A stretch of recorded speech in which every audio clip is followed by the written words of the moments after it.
Stand by. The program will begin soon. Here's the most interesting stat to me.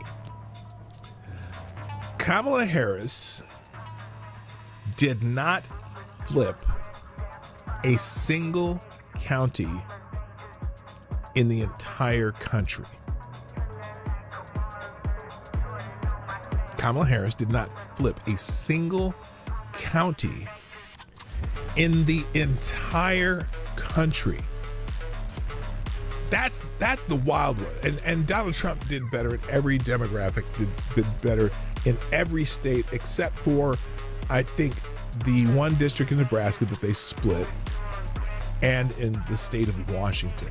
Donald Trump got more votes in every single state other than those two.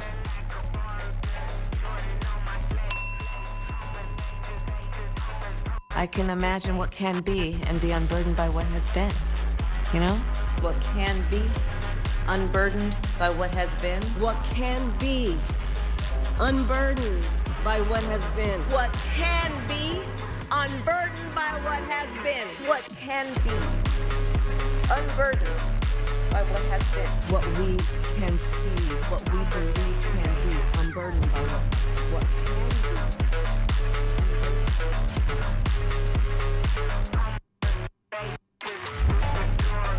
4 months, he beat not one but two Democratic opponents, swept all 7 swing states, and became the first Republican to win the popular vote in 20 years. He has realigned American politics, remaking the GOP and leaving the Democrats reckoning with what went awry. I'll tell you what went awry. They suck! Okay.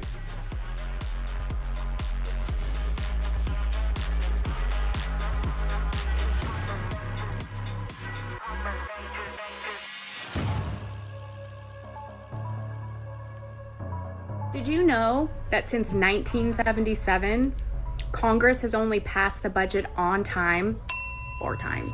You know, the last time Congress passed a balanced budget was in 2001. That was the Did you know Congress? that over the last 6 years, Congress hasn't passed an appropriations bill on time once? In fact, we have had 17 continuing resolutions in the last 6 years. In 6 years. And since Biden has taken office, we have had over 11 omnibuses pushed through. Congress has only passed a balanced budget 4 times ever, meaning we didn't have a surplus or a deficit.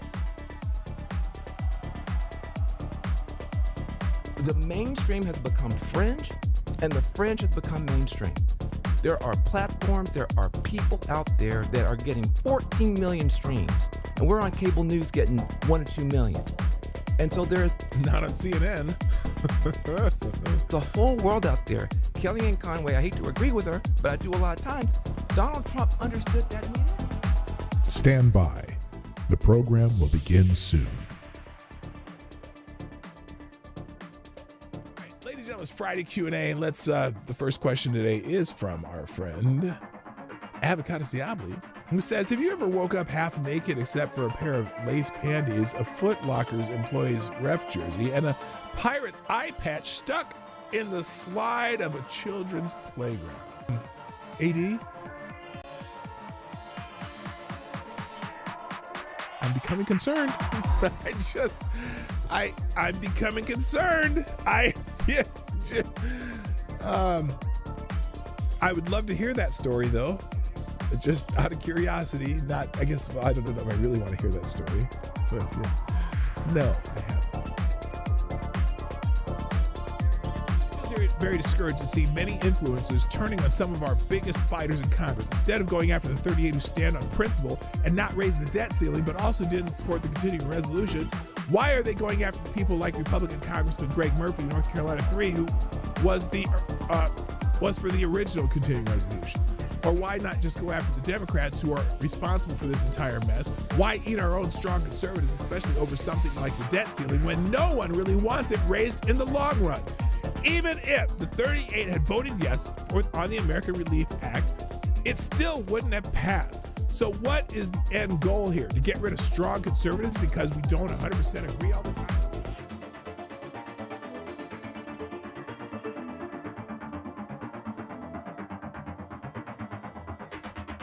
House report recommends FBI investigation into Liz Cheney over alleged witness tampering while on the J6 committee. So there's this seems to be blowing up in Liz Cheney's face as opposed to getting shot with birdshot by her dad. I really would just like to see her go to jail. Wouldn't that be amazing? But I got a feeling that perhaps Joe Biden's going to give her a preemptive pardon. Ding dong. Ding dong. Ding dong. Ding dong. Ding dong. Ding dong. Ding dong. Ding dong.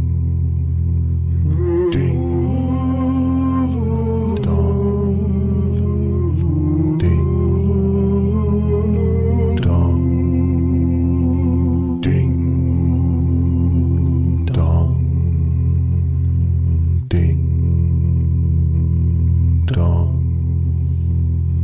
Hark how the bells, sweet silver bells, all seem to say, throw cares away. Christmas is here, bringing good cheer to young and old, meek and the bold. Ding dong, ding dong, that is the song. Ding, joyful ring, dong, caroling.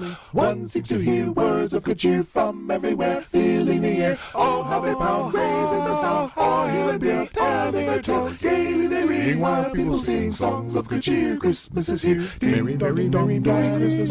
Merry, joyful, merry, merry Christmas. On they send, on without end, their joyful tone to every home. Hark how the bells, sweet silver bells, all seem to say, throw cares away. Christmas is here, bringing good cheer to young and old, meek and the bold. Ding dong, ding dong, that is the song. Ding, joyful ring, dong, caroling.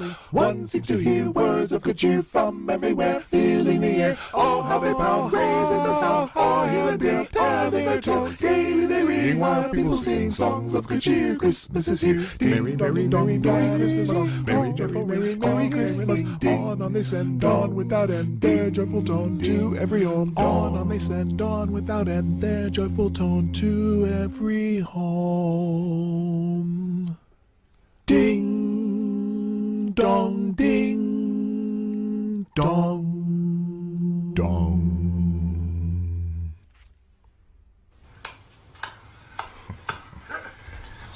Ding president, ding president, ding president, ding president. I gotta run, I gotta run, I gotta run, I gotta run. I work a Burger King, I make flavor whoppers, wear a paper hat. Do you want an apple pie with that? Do you want an apple pie with that? Ding president, ding president, ding president, ding president, ding.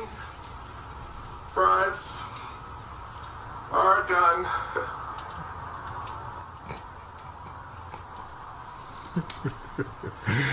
What?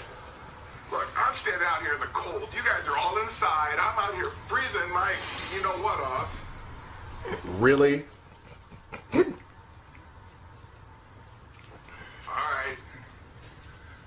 Merry Christmas. Merry Christmas. Merry Christmas. I'm out here freezing my butt off. Y'all look and see like I'm ready. They got it. Of course I'm Oh, man.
Ladies and gentlemen, coming to you live from the Lucky Dog studio in a hidden location somewhere in the upper Midwest of the United States of America, it's a brother making his own way but with all the wrong opinions.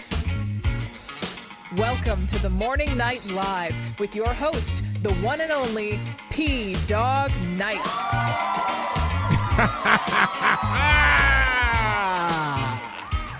Hello and Merry Christmas. I know it's a little early, but that's okay. Good morning. Welcome to the Morning Night Live. I'm your host, Marty, also known as Dawg Knight on the internet. Welcome back to the Dawg Knight Channel, where it's Christmas. A little early, I know it's Christmas Eve, but you know, isn't there a name for that? Isn't there like some cute name for Christmas Eve? I can't remember. I don't remember. There's some, or is that, I don't know. Whatever. Anyway, I am so happy you're here. Welcome to the show. It is, what is it? Monday, the 23rd of December, 2024, just a couple days before Christmas. I hope you like the new countdown video. I'm going to be changing it regularly with different videos that I'm pulling clips from because I think it's more interesting than what I used to do with vacation footage. So hopefully that'll, and also I think the purpose too is to, when people click on that, when they first click on it, you know, because I know when, if I go see a video that has a big countdown on it, I just pass through and I'm trying to get people to stick around and see what the hell I do here. Because, you know, that's just how the show works. And anyway, I'm glad you all are here. It's kind of light today. I'm not sure why, but I am, you know, what am I going to do about that? People start showing up. And I am doing a show tomorrow, and I am doing a show Christmas Day, and I'm doing a show after Christmas Day, and probably all the New Year's stuff and whatever, because that's what I do.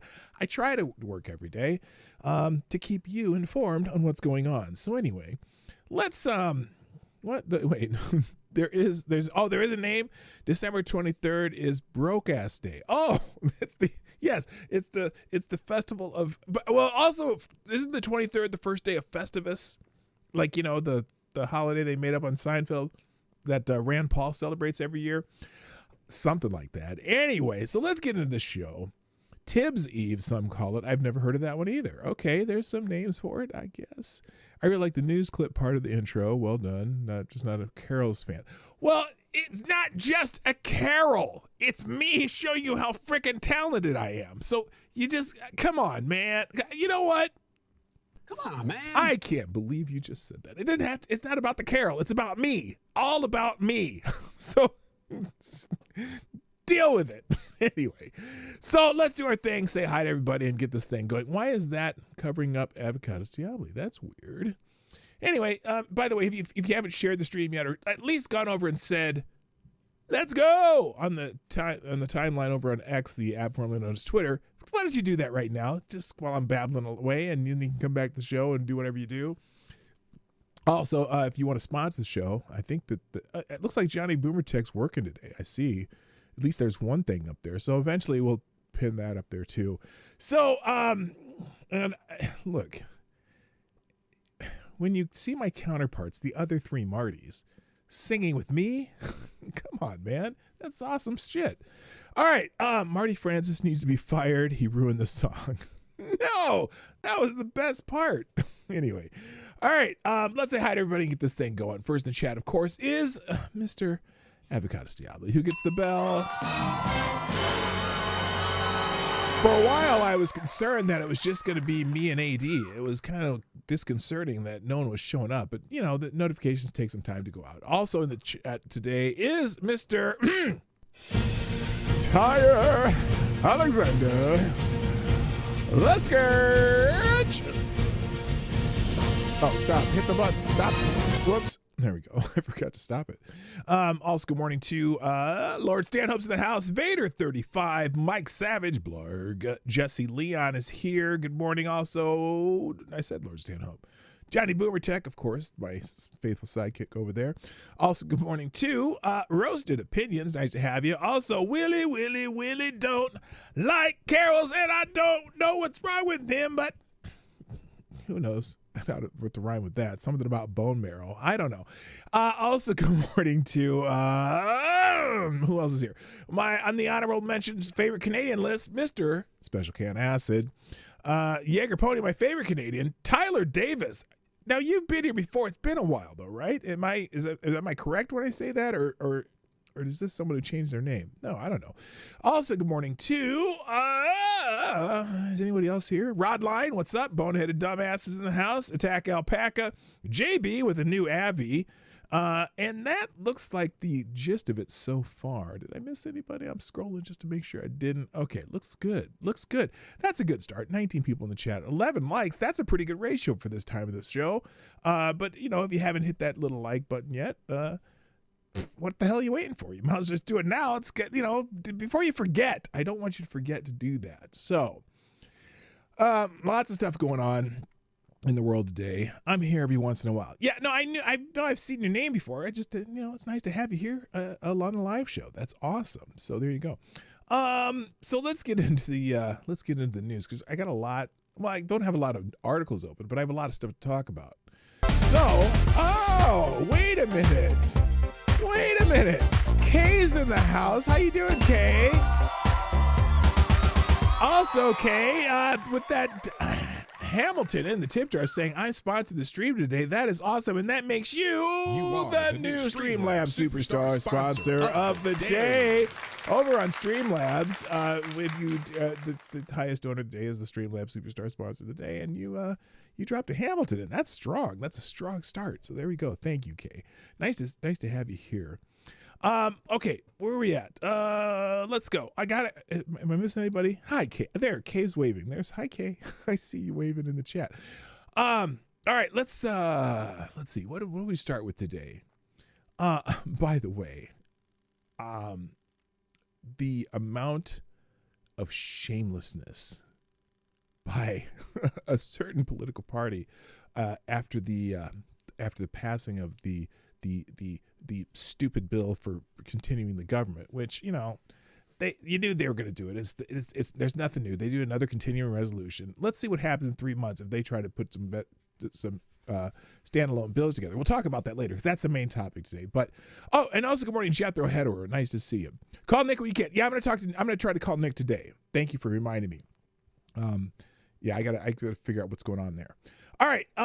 By the way, real quick, let's do some thank yous. Looks like some people have retweeted the show. Oh, wow. That's wild. Of course, Nimble Nation has done us the honor to tweet out the show. Appreciate that. I'm going to retweet that as we speak. In fact, you can see me do it, I think. There we go. Reposting that. Also, oh, no. Why is my account locked? We found some... Oh, what the hell? Pass the ask. What? Authenticate your account. What? Are you kidding me? What is this? Using an arrow, pick the group of rocks that has the amount indicated. 7, 1, 2, 3. What?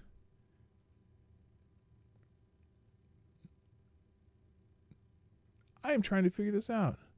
1, 2, 3, 4, 5, 6, 7. Okay. Submit. That's 7. Prove you're a human. What the hell happened there? Has anyone ever had that happen before?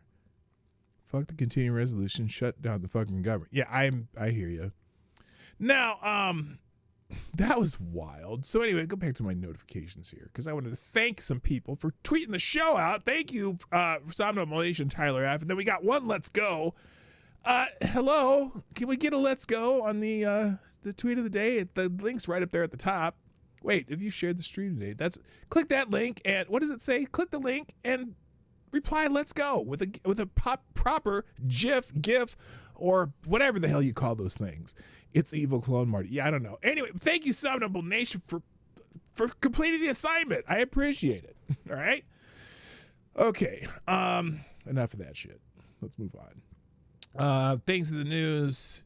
And by the way, I was gonna do a special day today and I didn't. But that's okay because Christmas is trending. And there's a couple things about this that are kind of amazing. By the way, did you see the over in Germany? We showed the Christmas markets where there was this giant parade of Muslims going through the Christmas market. They weren't necessarily protesting the Christmas market, but it was like they were trying to force their will on people, whatever, marching through the market. That was not a big deal. But then, and then the dude, some guy from Saudi Arabia who drove his car through the Christmas market, killing several people, injuring 60-some people, just slammed his car into it, and someone thought it was a terrorist attack. And then apparently this guy is some guy who is denouncing Islam, and he's supposedly part of some right-wing party, and then people got all mad at Elon Musk or whatever. I am so skeptical about all that, of why that happened, because it just seemed like too fitting to fit into a narrative. And maybe it's true. I'm just not going I don't know enough, and I'm going to wait. I'm going to wait to hear the rest of the story. So I don't have anything about that, but I just thought I'd bring it up. But Christmas is trending, and part of it is because, well, one, Merry Christmas to those who celebrate Christmas. I celebrate Christmas. I say Merry Christmas to people. And if you're not the one who celebrates Christmas, please don't be offended, because I'm just celebrating the season with you, and that's just the proper greeting, right? Today is National Pfeffernuss Day. I don't know what Pfeffernuss is. I might have to look that up. But anyway, so there is a issue in London's Christmas market. Before I talk about that, though, I see Gunfox has joined the fray, also dropping a Hamilton in the chip jar. And you are the Streamlabs Superstar sponsor of the day, with a BBC News. Oh, you know what? You know what's funny, Gunfox? I think you're going to send me an article that I already have. Oh, no.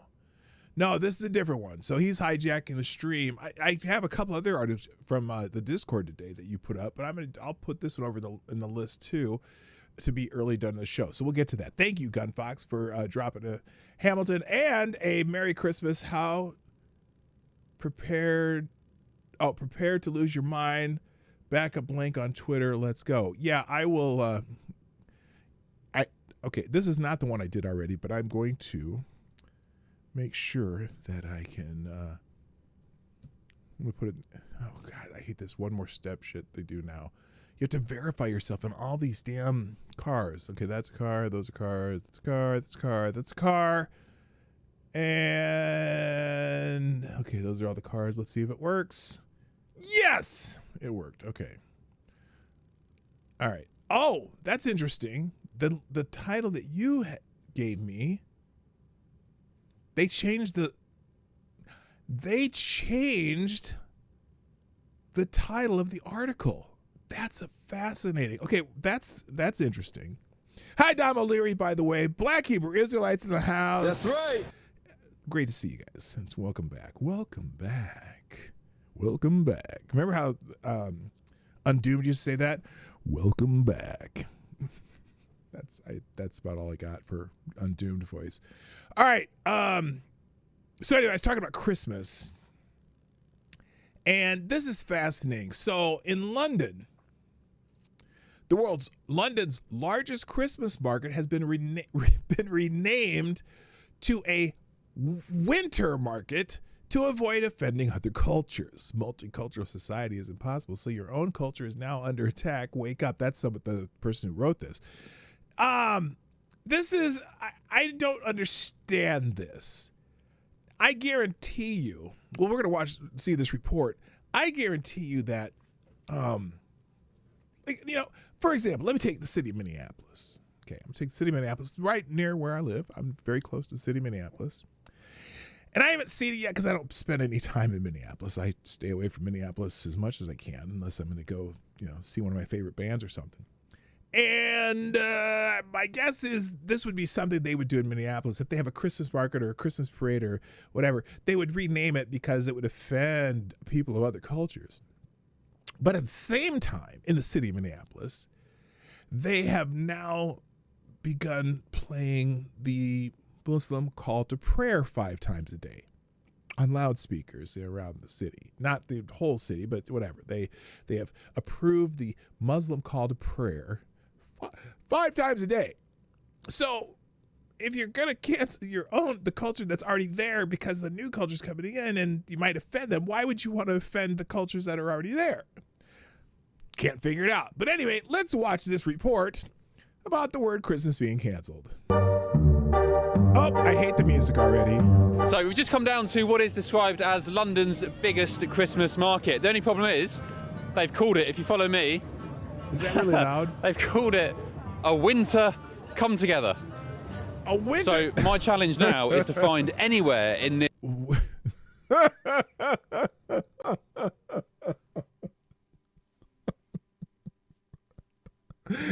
Oh my God.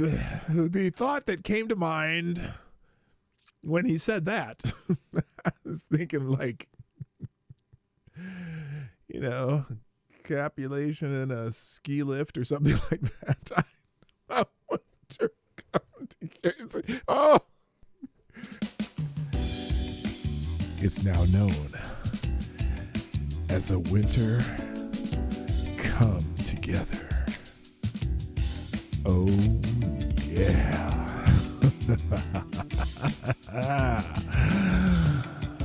Oh, terrible. That's terrible. The immortal words of Charles Barkley.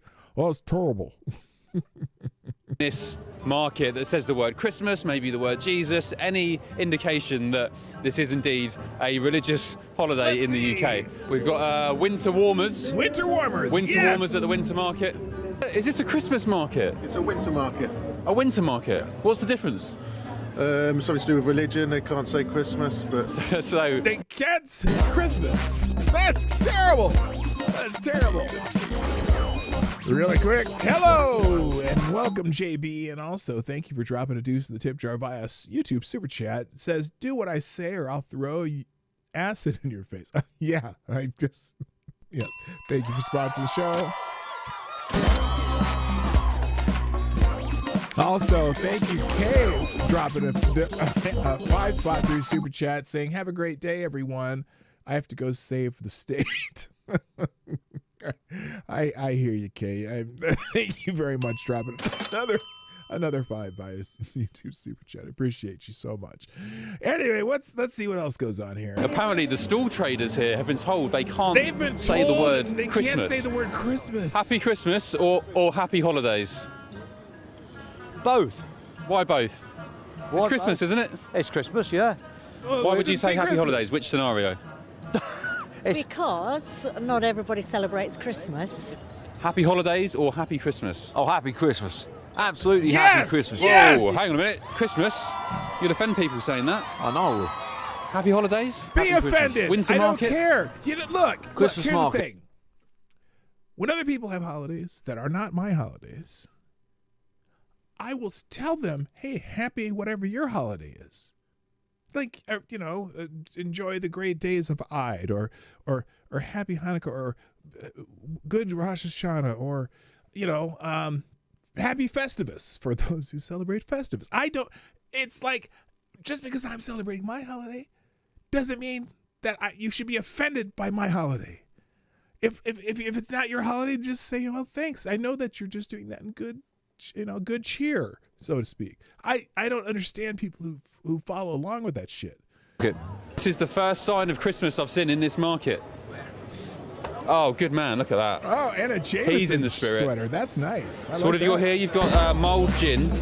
It is from the winter market, not Christmas. Yeah. That's what I'm talking about. Oh, that's good. That's good. That gets me in the festive mood. Holy shitballs, Batman. I don't understand it.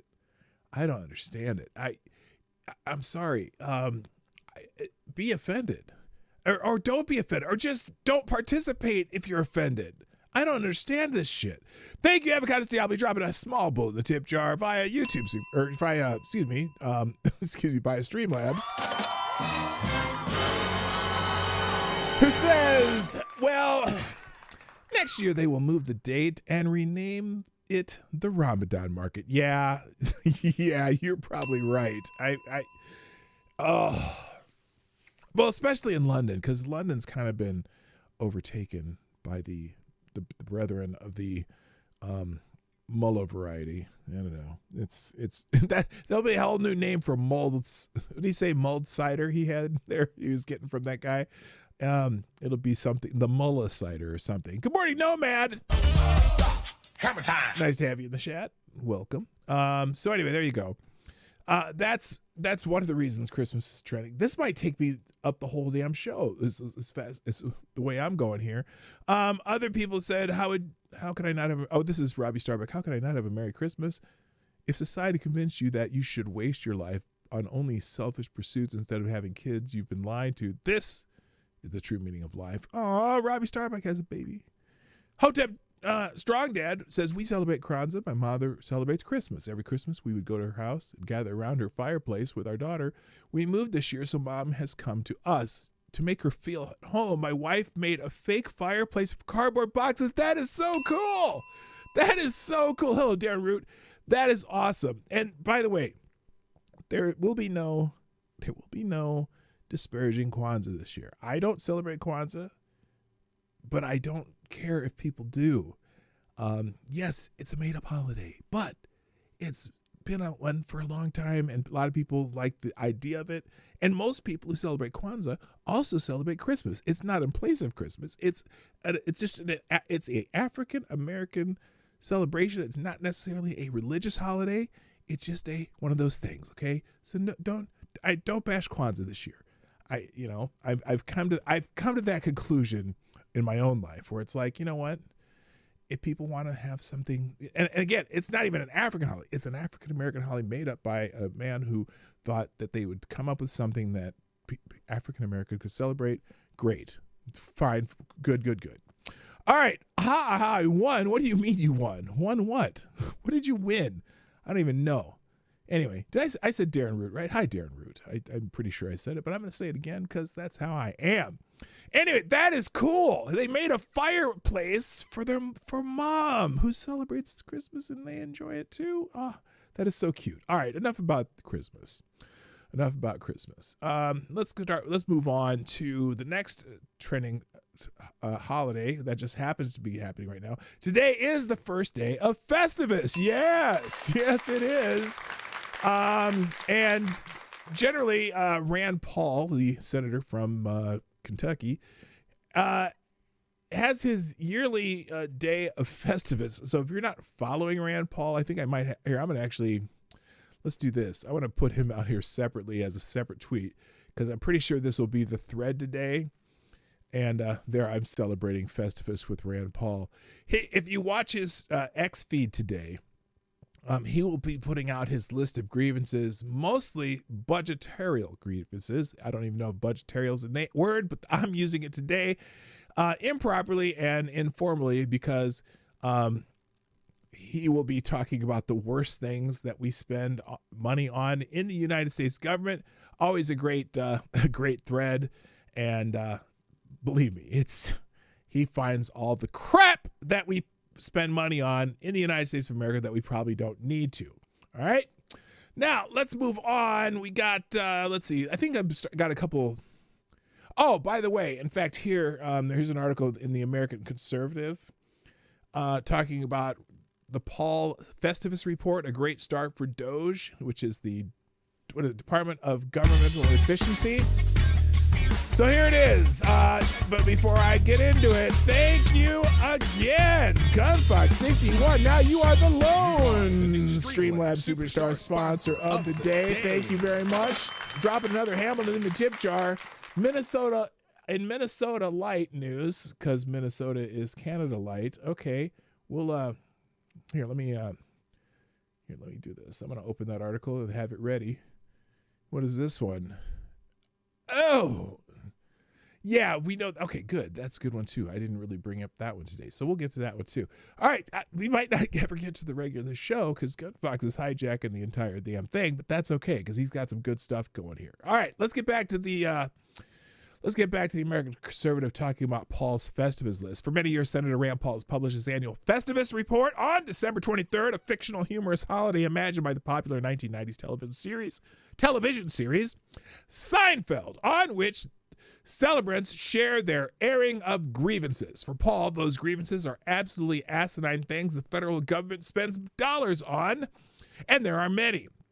As we inch closer to Donald Trump's second term, Elon Musk and Vivek Ramaswamy are set to lead a new commission, quote, the Department of Governmental Efficiency, DOGE, which is hilarious. I still think that's hilarious that Elon Musk worked that in, which vows to radically cut government spending and waste, with Musk even eyeing $2 trillion in cuts.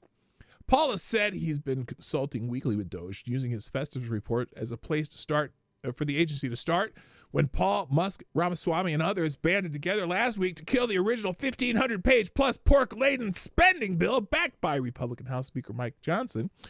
Paul called Johnson weak and even suggested that Musk could be a good replacement for him because, y'all know that the Speaker of the House does not have to be a member of Congress. Did you know that? I would rather Vivek Ramaswamy be there. I think Elon Musk is it comes off a little oligarchy-ish, even though Vivek's a billionaire too, but Elon Musk is the billionaire. The look is not good, but it seems to be doing the right things. Anyway, how much this fiscally conservative cast of characters might accomplish remains to be seen, but as Paul releases his 2024 edition of the Festivus Report today, there's plenty of low-hanging fruit.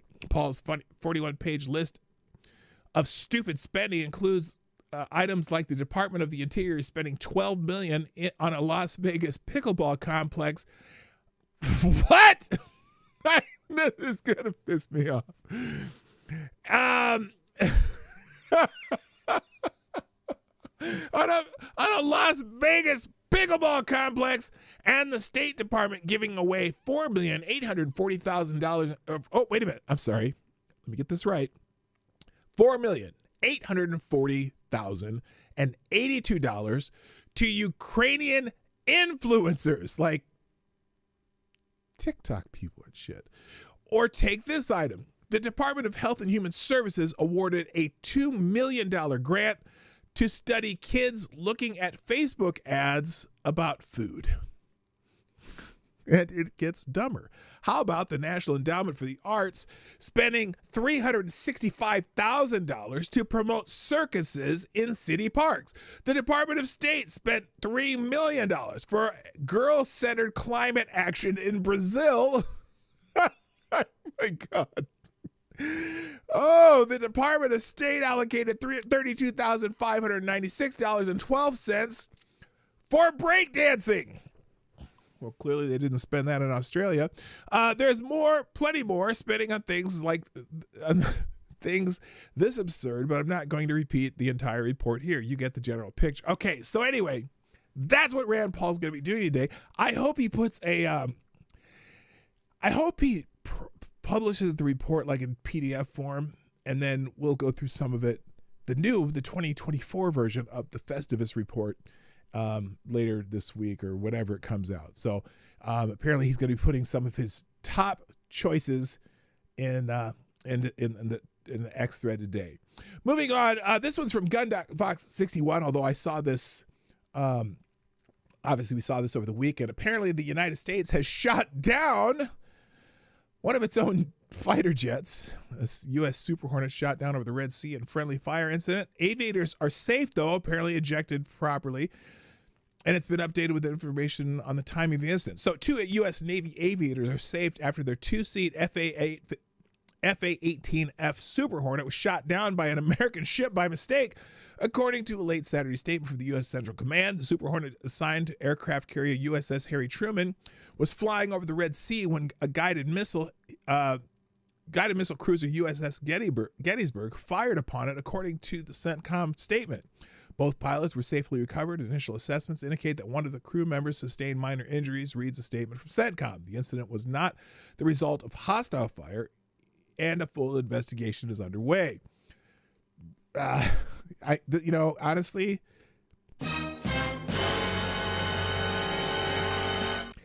it makes you wonder. Ooh, it makes you wonder. Anyway, the U.S. Navy official told the USNI News The incident occurred around 3 a.m. local time on Sunday or about 7 p.m. East Coast time on Saturday. The Super Hornet was assigned to Carrier Air Wing 1 and embarked aboard Truman, an official told USNI News. While the CENTCOM statement didn't specify the squadron, the only two-seat F-18F squadron embarked aboard the Truman are the Red Rippers of the Strike Fighter Squadron 11 from Naval Air Station Oceana, Virginia. The strike group is tasked as a part of the U.S.-led Operation Prosperity Guardian, the mission to protect merchant traffic in the Red Sea from the Houthi attacks in Yemen. Previous strike groups and independently deployed U.S.-guided missiles warships have intercepted dozens of drones, guided cruise missiles, and ballistic missiles as part of their mission. So, yeah. Somehow we shot down one of our own fighters. And they've been obviously shooting down different drones or whatever things that the Houthis have been throwing up in the sky. I just don't know how they could happen to lock onto their own fighter jet. Don't they have isn't it like when you're gaming, you can't shoot your own guys because it's impossible? They have some kind of beacon or something. You'd think they'd know that they're shooting at their own guy, or maybe they were shooting at something else and hit their own. I don't know, but this is not good. But it's mistakes happen. It's not the first friendly fire, but it's just, you hate to see it in the United States military. Good morning, Shrapnel. Hello, how you doing? Moving on, let's go. Oh, now let's get to the second article that Gunfox gave me. Now this is interesting because 2 hours ago, this article was titled, Biden commutes 37 out of 40 federal death sentences. The current, where is it? Here it is. The current article reads, Biden commutes most federal death sentences. Now, I'm trying to figure out why they would have changed that headline. Do I have this out here twice? No, I don't. I have no idea why they would have changed this headline, but this is the most current version. So we're going to use this one and not the although I'll keep the archived one here. I'm going to take the most current version, which is here. U.S. President Joe Biden has commuted the sentence of 37 out of 40 federal death row inmates, switching their penalty to life in prison without parole. 3 excluded from the measure include Boston Marathon bomber, the Boston Marathon bomber, and the man who killed Jewish worshipers in 2018. I want to know who the ones they did commute. I want to hear some specifics. In a statement, Biden said he was more convinced than ever that we must stop the use of the death penalty at the federal level. Then why did he leave the other 3? If you must stop the use of it, why would you leave the other 3? So apparently, that the other ones might be a little more, there might be more pushback for them or something. Good morning, Tribute Liberty. What's up, my brother? Nice to see you. Gunfox says, Dawg Knight, it's under investigation. However, the good thing is both pilots were rescued. Yeah, that is the best part of that both pilots were rescued, one with minor injuries. So we're good that that's it's good that was that way. Okay, back to this one. So again, in a statement, Biden said he was more convinced than ever that we must stop the use of the death penalty at the federal level. His measure does not include more than 2,000 people convicted to death by state authorities. Well, because he can't. He can't do anything about that. Biden's decision comes before the return of President-elect Donald Trump in January, who resumed federal executions when he was in office. Biden issues 39 presidential pardons and commutes 1,500 sentences. Okay, that's from the there's another article that they reference here. Among those reprieved by Biden are 9 people convicted of murdering fellow prisoners, 4 for murders committed during bank robberies, and 1 who killed a prison guard. Make no mistake, I condemn these murderers, grieve for the victims of their despicable acts, and ache for all of the families who have suffered unimaginable and irreparable loss, Biden added. Disgraced former New Orleans police officer Len Davis, who operated a drug ring involving other officers and arranged for a woman's murder, is among those who have been shown clemency. Gonna piss off some black people with that one. I'm just saying. I don't want to pay for these fucks to be housed in prison. Fuck Biden. Yeah. The 3 remaining on death row include Dzhokhar Tsarnaev, who helped carry out the 2013 Boston Marathon bombing, he's still alive? Why is he still alive? Why is he that's 11 years ago. The death penalty is not even a deterrent if it takes that long. And you know, you might as well just have him life in prison. Although he's young, he would be in life there for a long time. And also an avowed white supremacist, Dylan Roof, who shot and killed 9 black churchgoers in Charleston, South Carolina in 2015. So he's still alive. Now, look, fuck that guy. You know, you go into a church and murder people, fuck you. I don't care any of the demographics. Fuck you. And same with the Boston Marathon fuckwad and Robert Bowers, who killed 11 Jewish worshipers during a mass shooting in 2018 at the Tree of Life Synagogue in Pittsburgh, will remain on death row. Good. Send his ass to wherever the hell he's going to end up. Probably hell, unless he's found Jesus or something in prison. Biden has campaigned as an opponent of the death penalty, and the Justice Department issued a moratorium. Whoa. When did Biden campaign as an opponent of the death penalty? I've never even heard him bring it up. And in fact, I'm pretty sure that's a changed position. I'm pretty sure he was not against the death penalty 10 years ago. But anyway, I don't recall him ever mentioning the death penalty in any campaign ever. Or at least not ardently, that's for sure. And the Justice Department issued a moratorium on its use at the federal level after he became president. During his term in office, Trump oversaw 13 deaths by lethal injection. During his final 6 months in power, there had been no federal inmates put to death in the U.S. since 2003 until Trump resumed federal executions in July 2020. During his re-election campaign, Trump indicated he would expand the use of capital punishment to include human and drug traffickers as well as migrants who kill American citizens. Biden appeared to make reference to Trump's intentions in a statement by saying he could not in good conscience stand back and let a new administration resume executions that I had halted. Well, then I guess he won't then. In U.S. law, these clemency decisions cannot be reversed by a president's successor. Biden's decision will not impact people sentenced to death in state courts, which are around 2,250 inmates, according to the Death Penalty Information Center. More than 70 state executions have been carried out during Biden's presidency. The death penalty has been abolished in 23 of the 50 states, and 6 other states, including Arizona, California, Oregon, Ohio, Pennsylvania, Tennessee, have moratoriums in place. Earlier this month, Biden commuted the sentence of nearly 1,500 people and pardoned 39 more convicted of nonviolent crimes. Except some of those have built people. One of them, the commuted sentences, one of the pardons was somebody who, I think, committed fraud for over $1 billion. Really, Biden? Is that? And then there's another one too. That was the woman who she killed 2 of her husbands, but for some reason they didn't charge her with the murder of her husbands, but they charged her for the insurance fraud that they committed because she's an old lady anyway, and so she's probably going to die in prison from the insurance fraud. But he commuted that sentence, so now they didn't charge her with the murder. So now basically they're letting a murderer go free. I don't know about that. Maybe it's because she's old and, more in tune to Biden. I don't know, but that's just weird. All right, there you go. Next one from Gun Fox, and this is for our friends from the North, the Great White North. Justin Trudeau reshuffles his cabinet as resignation calls mount and new election threat looms. So this shit's dragging on.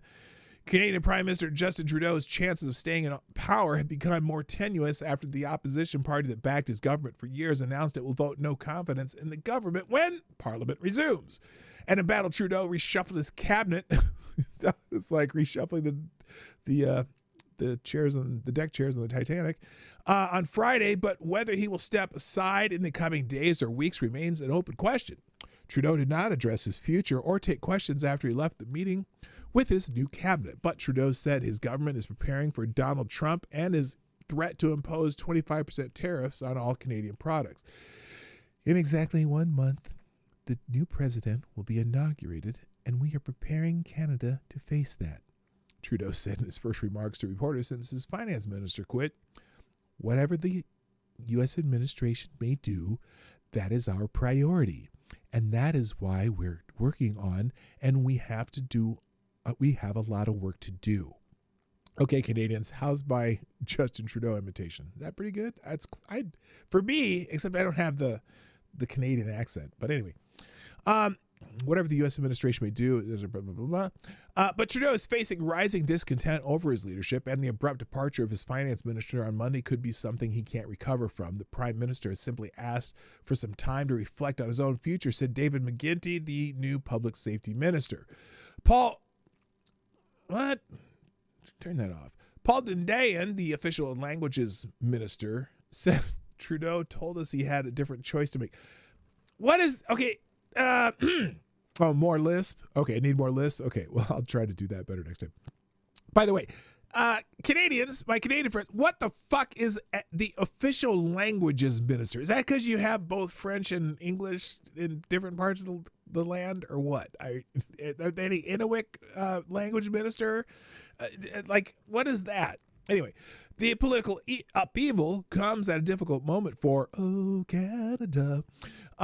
Trump keeps calling Trudeau the governor of the 51st state and has threatened to impose sweeping tariffs if Canada does not stem what he calls the flow of immigrants and drugs into the United States, even though far fewer each cross into the U.S. from Canada than Mexico, which Trump has also threatened. We have, in the next 60 days, an existential threat for the Canadian economy, for people that could lose their jobs. The unemployment rate could double. We need to focus on that, said Mark Miller, the immigration minister and a close friend of Trudeau's. I think he's the best to lead us in a very difficult situation. I'm sorry, I didn't mean to laugh. I'm sorry. Hello, Bale and Bobby. We can't be in the position where the government has no ability to fight back. Well, can't you fight back with somebody else in the prime minister's seat? I don't think that he is the only fighter in Canada. Sorry. Parliament is now shut down for the holidays until late next month, but the leftist New Democratic Party said Friday it would trigger a vote of no confidence in Trudeau after the lawmakers reconvene on January 27th. Because Trudeau's Liberals do not hold an outright majority in Parliament, they have for years depended on the support of the NDP to pass legislation and stay in power. But that support has vanished. NDP leader Jagmeet Singh has called on Trudeau to resign, and he made clear Friday the NDP will vote to bring down the government. No matter who is leading the Liberal Party, this government's time is up. Time is up. We'll put forward a clear motion of non-confidence in the next sitting House of Commons, Singh said in a letter released just before the cabinet shuffle. The Liberals could delay Parliament's return. Trudeau could decide not to run in next year's election and allow for a party leadership race. Liberal Rob Oliphant became the latest lawmaker to call for the Prime Minister to step down, saying there should be a robust, open leadership contest. Trudeau, who has led the country for nearly a decade, has become widely unpopular in recent years over a wide range of issues, including he's just an asshole. Oh, wait, that's not what it says, but I think that's fairly accurate. Where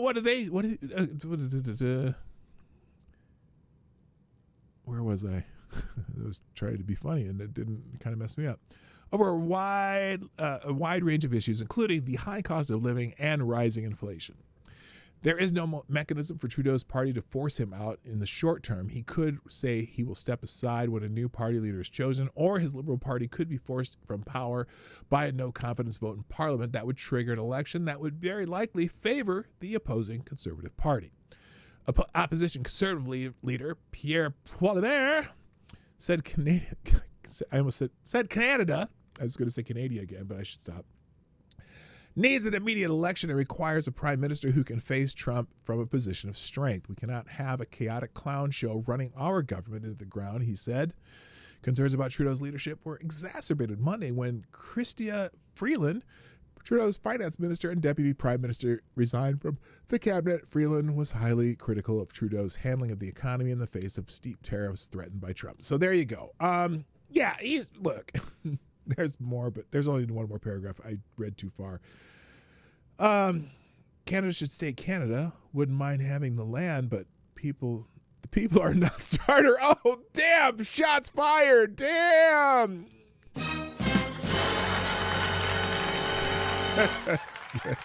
That's messed up. We have some very lovely Canadians that frequent here, and I am offended on their behalf. There you go.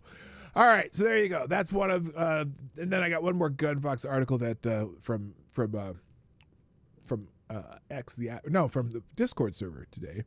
And this is, I'm not gonna get deep into it, but apparently Russia is executing more and more Ukrainian prisoners of war.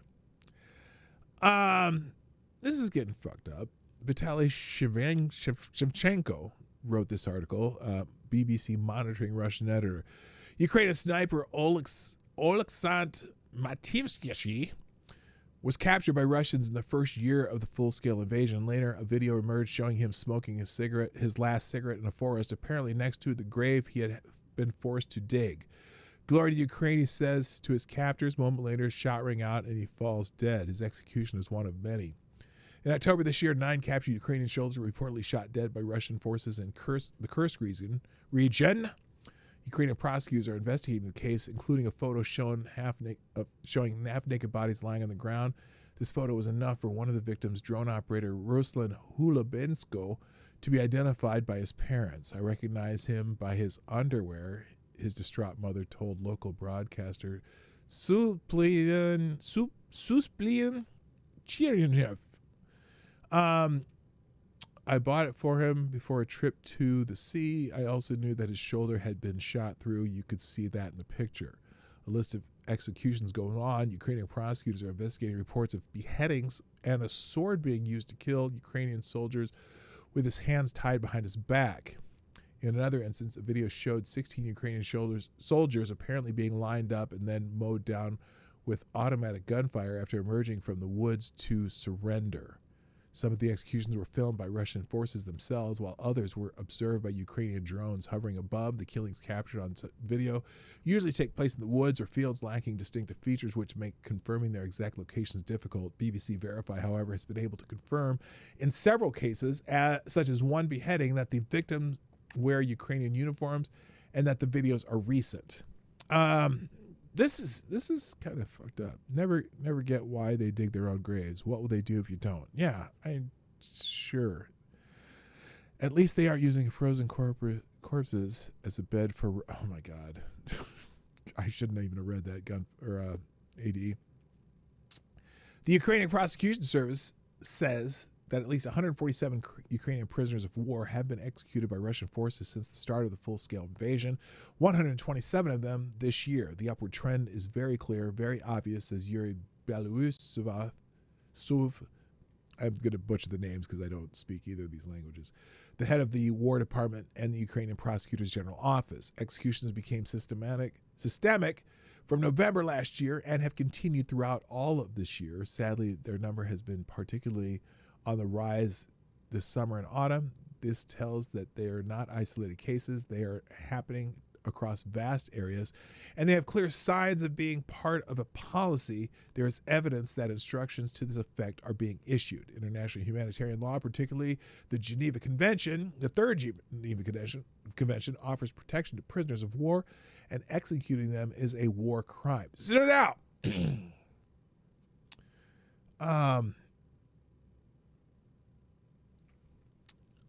I always am curious how they get this information. And if it's true, absolutely it's a war crime, because, you know, the Geneva Convention kind of has some rules for war, which is, it's kind of weird that you have rules for war. But apparently we do, and they're not following. Hello, Episkopos Hellsong. Nice to have you here. So, despite this, Ramzan Kadyrov, the strongman leader of Russians Chechnya, briefly ordered his commanders involved in the Ukraine war to take no prisoner. How long is this? Okay, there's not much left. I'm going to read the rest of it. Rachel Debner, Deputy Director of the Europe and Central Asian Division at Human Rights Watch, says there's no shortage of evidence supporting the allegations of Ukrainian prisoners of war being executed by Russian troops. According to her, impunity plays a key part, and the Russian army has some serious questions to answer. What instructions do these units have, either formally or informally, from their commanders? Are their commanders being quite clear about what the Geneva Conventions say about the treatment of prisoners of war? What are the Russian military commanders telling their units about their conduct? What steps in the chain, or what steps is the chain of command taking to investigate these instances? And if higher ups are not investigating or not taking steps to prevent that conduct, are they aware that they too are criminally liable and can be held accountable? Who holds them accountable, though? That's the tough part. How if let's say the war ends, does Putin give them up to The Hague? I don't know. Probably not.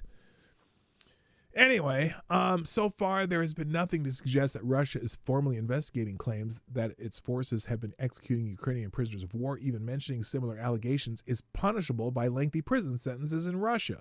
According to Vladimir Putin, Russian forces have always treated Ukrainian prisoners of war strictly in line with international legal documents and international conventions.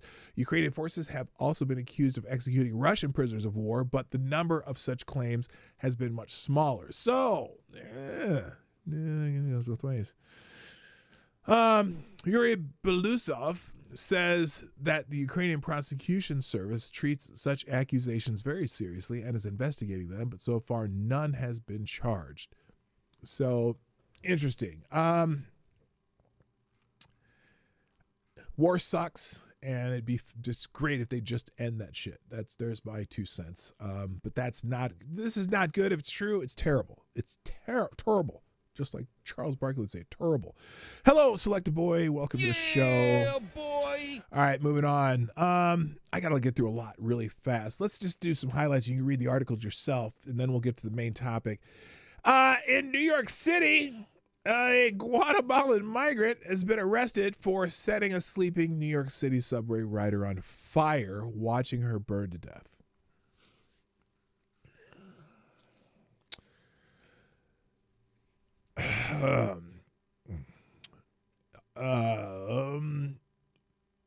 Why?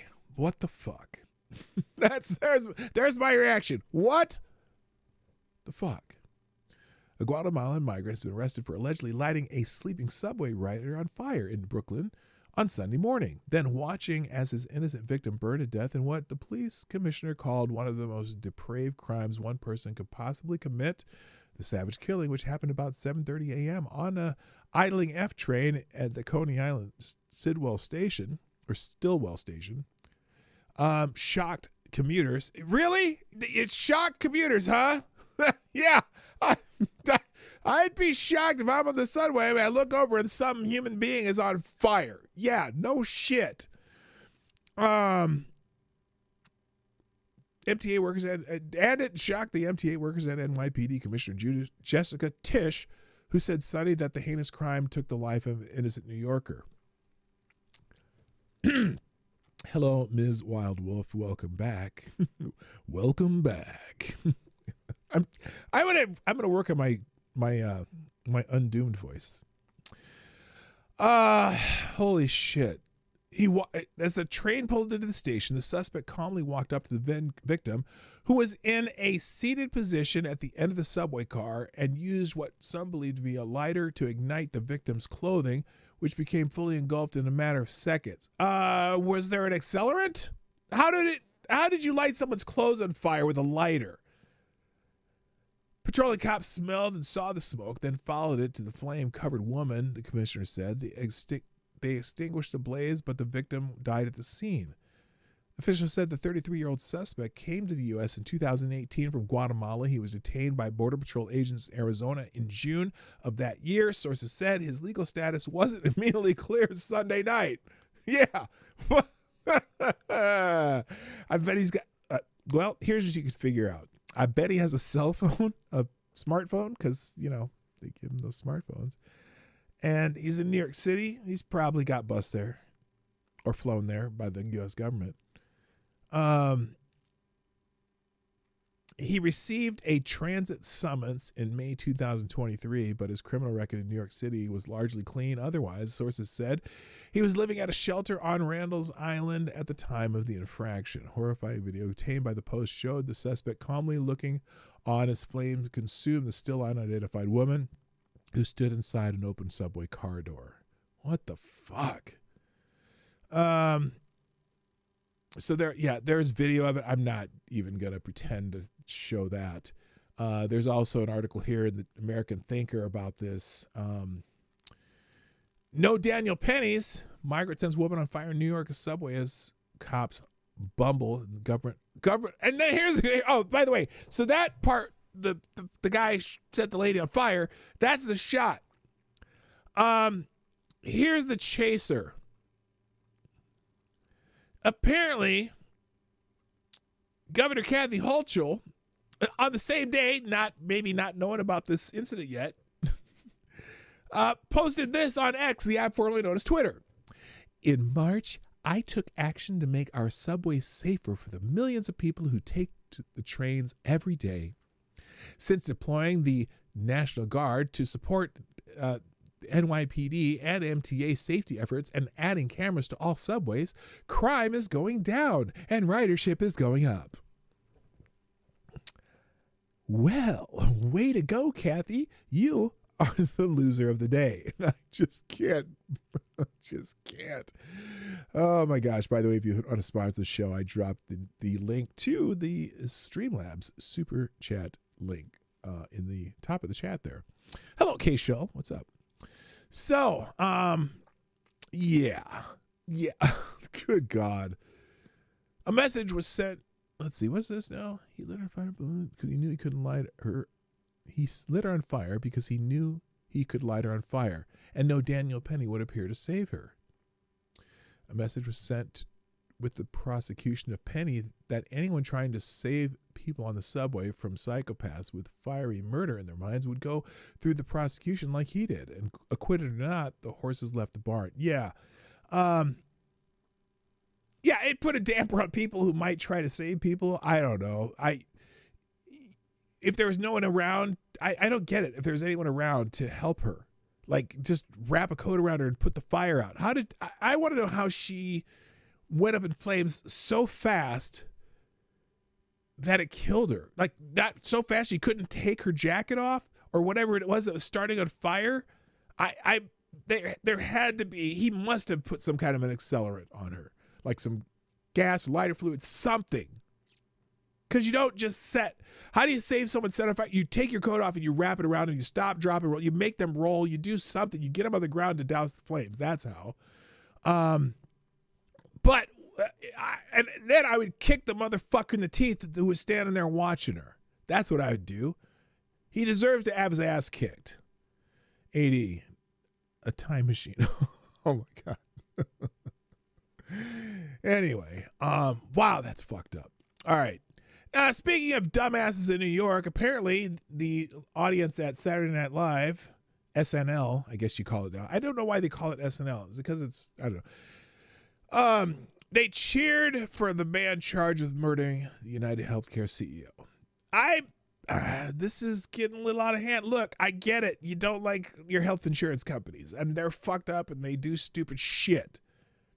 But you don't cheer the murder of a human being. And apparently, the audience at NBC Saturday Night Live cheered upon hearing the name of Luigi Mangione, the man who is charged with murdering United Healthcare CEO Brian Thompson in New York City earlier this month. It happened when the Weekend Update anchor Colin Jost began to talk about Mangione being transported back to New York City by authorities after he was captured in Pennsylvania. Jost barely managed to mention Mangione's name before the audience cheered, and he stopped mid-joke to acknowledge the elation in the room. What the fuck's wrong with these people? I'm sorry.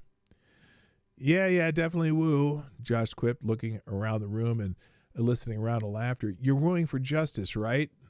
Josh then returned to his joke. Luigi Mangione dropped his extradition fight and was flown from Pennsylvania to New York to face multiple charges. In related news, Bumble exploded, he said, referring to the dating app. Okay, that's funny. The popular and wokeness account shared a clip of the moment on X prompting some criticism. Yeah, I'm not even going to go through it. It's fucked up. People should stop doing that shit. You don't cheer for a murderer. I don't care if you dislike the person he murdered. Fuck you. Let's see. That's Guatemala's trending because of the shitbag from Guatemala who set a woman on fire. I'm not going to go into that anymore. Tennessee is trending. Apparently, Tennessee football looked worse than Indiana. If you're a football fan, Ohio State, I guess, whooped their ass or something. And because I'm watching. I'm not going to spend any more than a couple sentences on this because this is not a sports show. But you're having the college football playoffs right now, right? And Indiana went to go play Notre Dame. And I was like looking on Twitter, the app formerly known as Twitter. And people were bitching about, Indiana sucks. How did they get into the football playoffs? Blah, blah, blah. Because they're 11-1, right? They lost one game, and that was like the Big Ten championship. And so they got into the college football playoffs. And I didn't see the score of the game. All I saw was people bitching. Oh, Indiana surely didn't deserve to be there. And then I go and look at the score, and I'm like, they lost 27-17. That's not completely not respectable. I mean, especially since we've seen when it was a 4-team game, didn't Michigan get their ass kicked like 33-3 or something like that? So I'm like, well, that's not so bad. And apparently Tennessee, they looked worse against Ohio State. So maybe Indiana's been redeemed. That's all I'm going to say about that. Let's see. Moving on. Before, though, by the way, thank you, Avocados Diablo. Here's your sponsor of the show.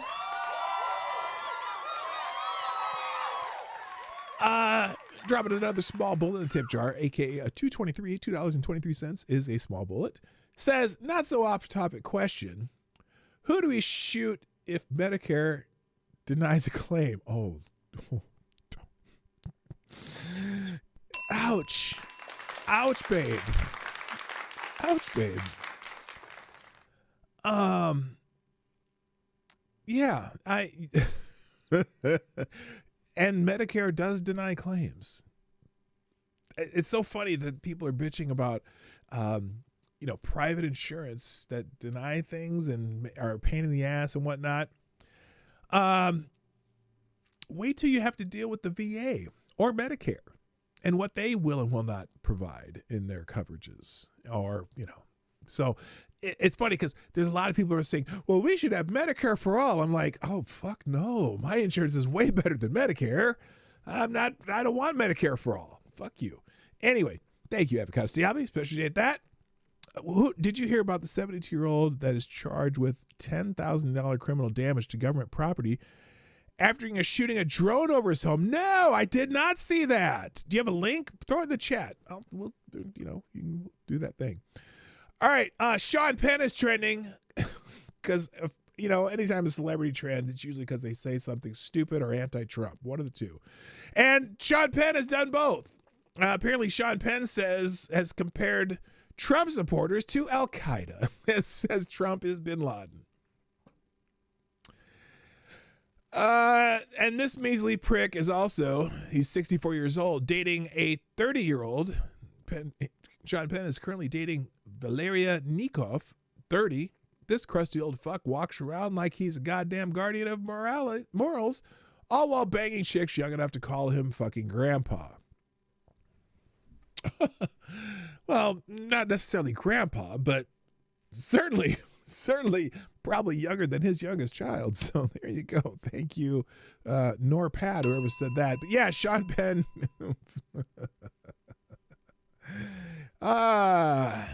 Well, it's late enough the show where I can say this. Fuck you, fuckity fuck. So fuck you, Sean Penn. All right, moving on.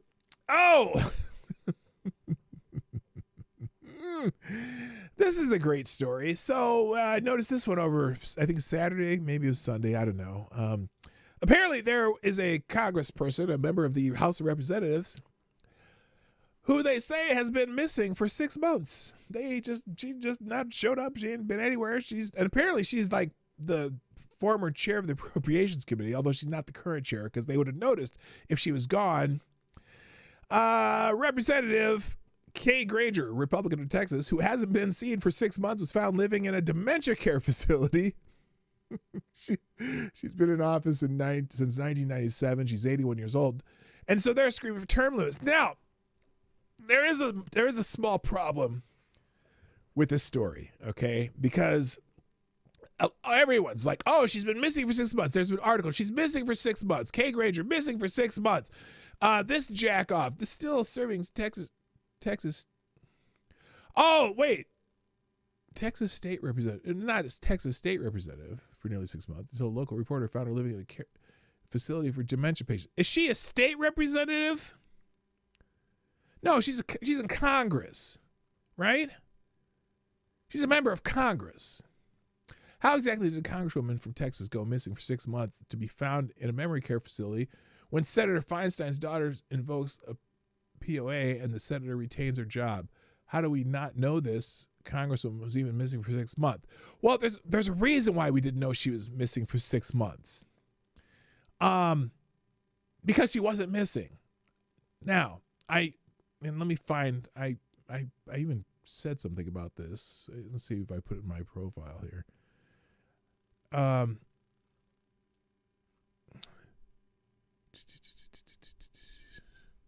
me see if I can find this. She wasn't missing, and that's the problem. Because where is it? Hang on. So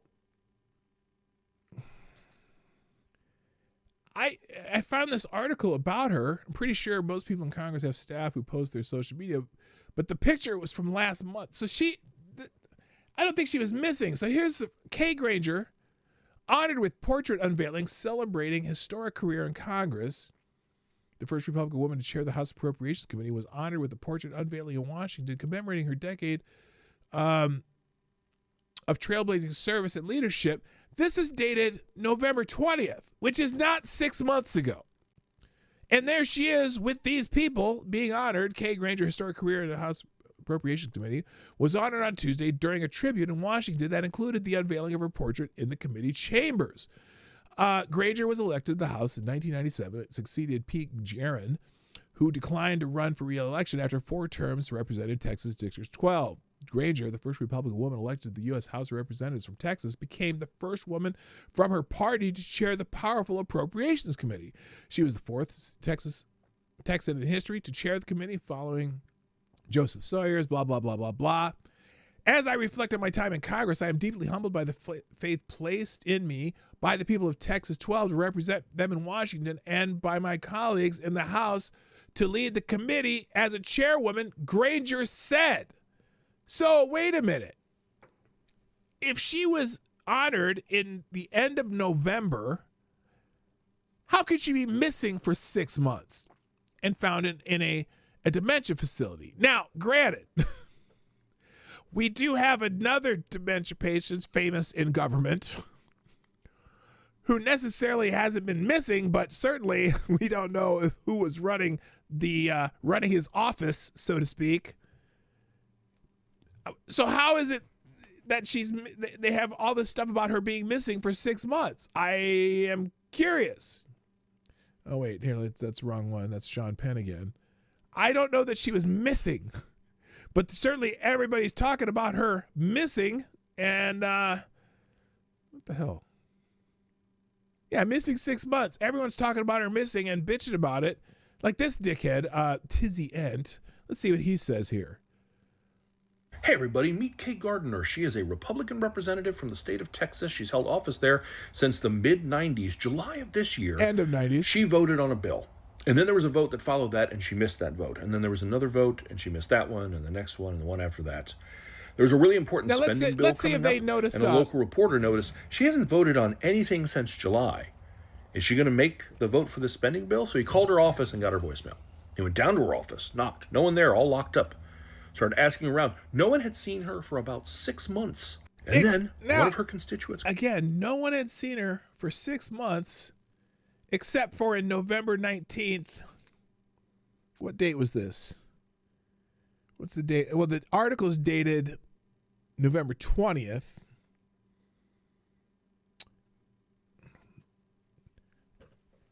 let's see. Siri, what day of the week was November 20th, 2024? So this is an article on Wednesday, the 20th, and she was honored Tuesday during a tribute in Washington that included the unveiling of her portrait. There she is right there. There's the portrait. They unveiled that portrait with her standing there. So I'm trying to figure out what kind of sorcery is this. I'm going to copy and reply this to Tizzy Ent. Because and anyone else bringing up the fact that she wasn't, I mean, I'm just curious about that. How did they honor her and unveil her portrait if she'd been missing for 6 months? So they're claiming that she was in a, I don't know. So, but look, and she may well have been in a dementia facility. She may have had, she may have been having daycare or whatever. And look, there is a problem with certain people who are in the Congress, the House and the Senate. Obviously, we've had Dianne Feinstein, who literally died in office. We have Mitch McConnell, who has freezing spells. We have Nancy Pelosi, who's falling down and breaking hips. We had, and then we have the dementia patient in the White House. So, we got to start thinking about this, maybe. And I can't say it's because of their age. Remember, there are certainly people in their 80s who are very, very cogent. It's just unfortunately that a few of them are not.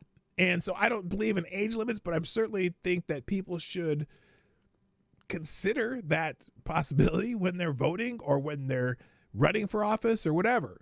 Because I don't know how, now granted, maybe she was in a dementia facility recently, but clearly on the 19th of November, she was not. So still trying to figure that one out. All right. Timing is everything. Thank you, Avocados Diablo. Another small bullet in the tip jar says clearly she has the opposite power that Bigfoot does, and she only shows up clearly in photos, but in real life, she just appears to be as a blur. So easy mistake to make. I don't know. I'm trying to figure it out. Term limits. I have no problem with term limits. But what if your term limits start, let's say you're elected to something like for the first time at 77 years old. What good are term limits going to do? You know what I mean? So I don't have a problem with term limits, but yeah, it's just interesting that the story blew up over the weekend, and I'm trying to figure out, no one's been able to explain to me, well, why was she available on November 19th? She was clearly in the picture from November 19th of the unveiling of her picture. So go figure. Anyway, Matt Gaetz is in the news. Apparently the House Ethics Committee decided they were going to release the report on Matt Gaetz. And there's some people who want Matt Gaetz back in Congress because he got reelected. But there's also an issue that the House Ethics Committee has said that he may have paid for sex with a 17-year-old girl, and sometimes we have to have adults take the L rather than play partisan politics. A lot of people, yeah, his, I wish I could find something that actually says this about what his, oh, wow, SNL just called me an Uber driver. What an insult. Is a job held by honest, hardworking people. Imagine being so out of touch that you insult Uber drivers just to take a swipe at me. Sad. That's Matt Gaetz. Yeah. So here it is. Breaking, the report is out. Now, the people who hate Matt Gaetz are going to play it up one way, and the people who like Matt Gaetz are going to play it up the other. So this is somebody who hates Matt Gaetz.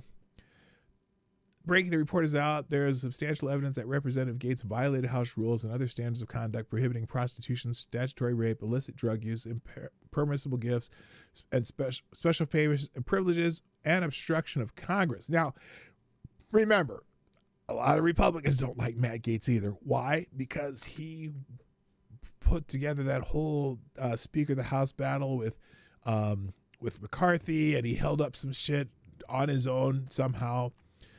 So he's not well liked in Congress. He's a gadfly. But someone here saying, oh, so Matt Gaetz did rape a minor, well, I can't be bothered with that. My priorities are worrying about transgenders in the volleyball team in my kid's school library, giving him access to Judy Blume book. I'm still trying to figure this out. This site says the House Ethics Committee released the full Matt Gaetz report today. Why don't we get to see which congressional members used our money to pay off victims of sexual harassment? Yeah, I want everyone's report. I want everyone who had that $17 million slush fund to pay off accusations of sexual harassment. I want to know where every dime of that was spent and for who, which Congress members, because that's a problem too. Anyway,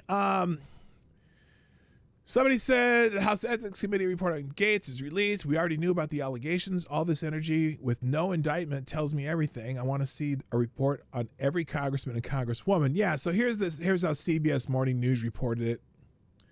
Hang on here. Go full screen. There we go. And CBS News has obtained a final draft of the House Ethics Committee report on former Congressman Matt Gaetz.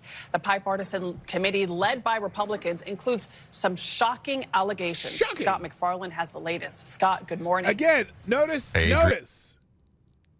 what words she used. Because remember, he was never charged with anything. The Justice Department declined to charge him with anything. So again, it's all allegations. And look, if the allegations are true, I don't know if they are or not, but if they're true, there's a big fat FTG for Matt Gaetz. But I still haven't heard anyone say they are definitive. I've heard a lot of allegations, and a lot of people don't like Matt Gaetz. So anyway. Brianna, good morning to you. This report's findings determine there is substantial evidence that Matt Gaetz had sex with a minor, engaged in rampant illicit drug use, and violated multiple... I wouldn't be shocked if little white powder happened up to Matt Gaetz. I hear there's all kinds of crazy, wild shit going on in the House of Representatives, and those motherfuckers, they party like rock stars, but they hide it really well. State laws while in office. Really? The report lists payments totaling more than $90,000 to 12 different women between 2017 to 2020 and alleges the money was likely connected to sexual activity and drugs, including cocaine and ecstasy.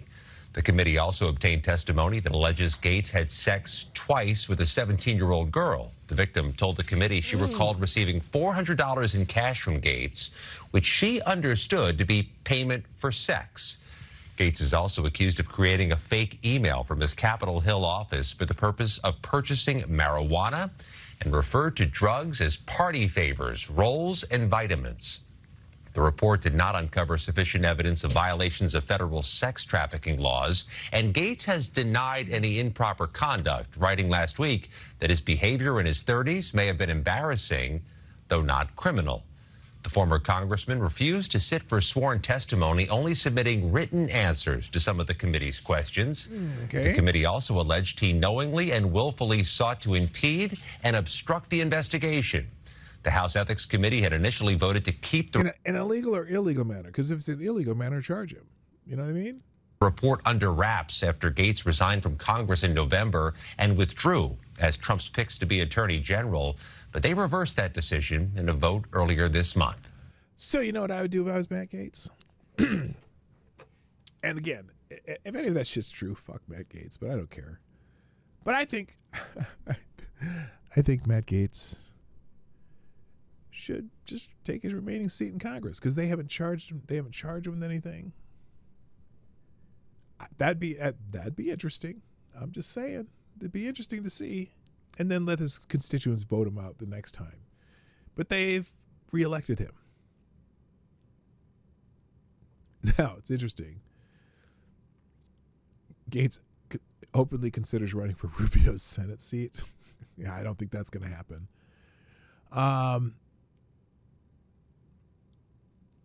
And this is weird. What?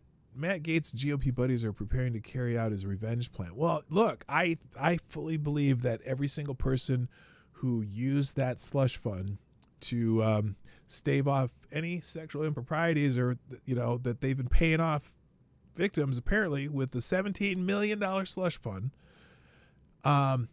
Every single one of those should be public. Where's Judicial Watch when you need them? You know, who's bringing out those FOIA requests? Just saying. All right, moving on. Enough about Matt Gaetz. Am I at the main topic yet? Attorney General's trending because of that too.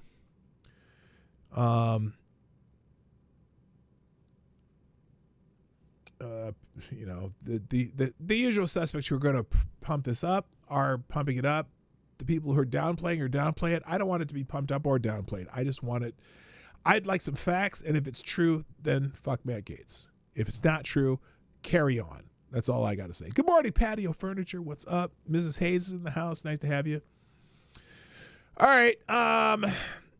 That's why Attorney General's training. There's another one. Texas Attorney General Ken Paxton sues the NCAA to protect women's sports and prevent biological men from deceptively competing in sex-specific competitions.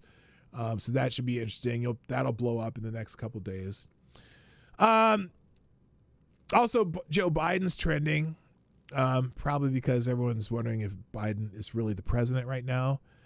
And so the whole bunch of X posts about people saying how Biden was perfectly fine during his whole presidency. There's nothing wrong with him. In fact, here's an example. Mark Milley, everyone's favorite general, here's Mark Milley talking about how great Biden is. I would just tell you that I meet frequently. Oh, see how he looked down already? He's already looked down. You can tell he's lying. It's just like, that's just one of those things that people do. They look down. Oh, Katie did. What up, Katie did skate? Merry Christmas. How you doing? I'm so happy to see you. It's been so long. It's been months and months and months. Welcome back. So this motherfucker. With the president, and every single time I meet with him, he is just fine. How people interpret that is up to them, but I engage I'm trying with to think of a better lie.